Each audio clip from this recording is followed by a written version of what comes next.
AI can now book tickets, schedule meetings, and complete real tasks. But why does the interface still feel like a customer support chat? Most of us still use AI through a chat interface.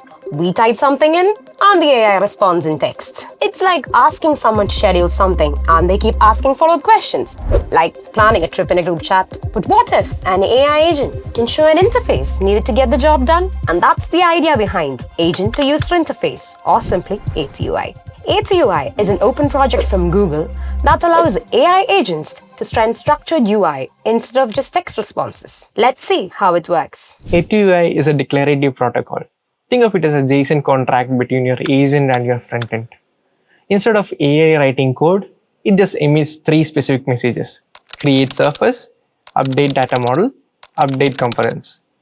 And magic, the AI doesn't need to know how to send a div. It just says that put the text in a particular column and the front end renders that. Yeah, let's see how the agent works. Let's ask the agent for some places in Japan.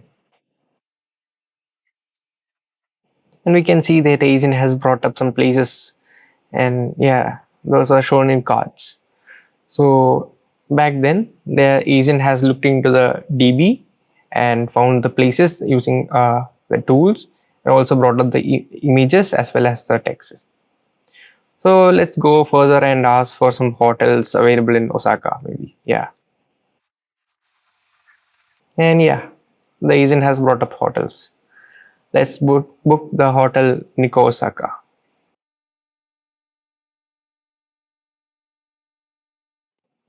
That's it.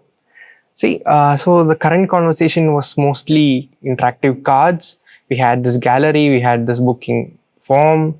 Everything was interactive rather than back and forth with the agent. And yeah, let's look into the code right now.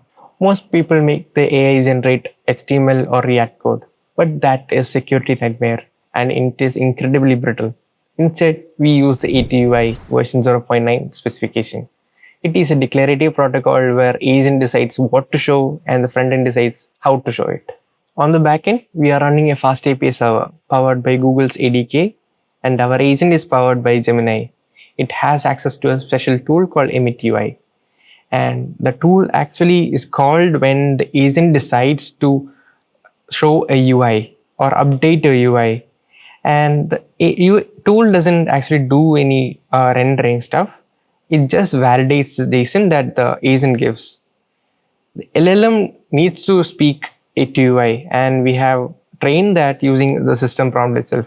We have baked specific rules to the system prompt that allows the agent to give the valid JSONs. And that is validated using the EmitUI function. So the EmitUI actually gives a 3-message sequence where the first one creates a surface or sets a surface for rendering. You can see it here. Yeah. And then it has a message to insert all the values. That is called update data model. And here the what happens, like the agent decides what values should be shown in that component. And then there is a update component message where the agent decides how or what is the layout of that component. And that is how EmitUI tool works actually. So how does that JSON get from Python to your screen? That's where CopilotKit comes in. It's a bridge. On the front end, we define a use Copilot action for EmitUI. And when the agent calls EmitUI on the backend, CopilotKit intercepts the tool arguments on the front end. It takes the message JSON string, parses it, and immediately mounts the A2UI surface component, passing the messages directly into the renderer. Now let's talk about the A2UI renderer. Unlike standard web dev, where you have deep nested trees, A2UI uses a flat adjacency list. This is the game changer for LLMs.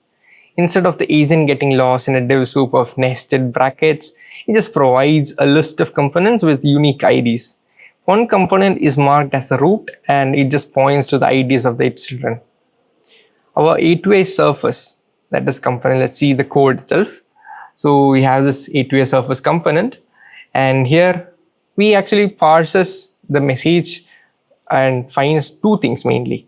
That is the map of the components that is passed here, and then we find the details, that is data model.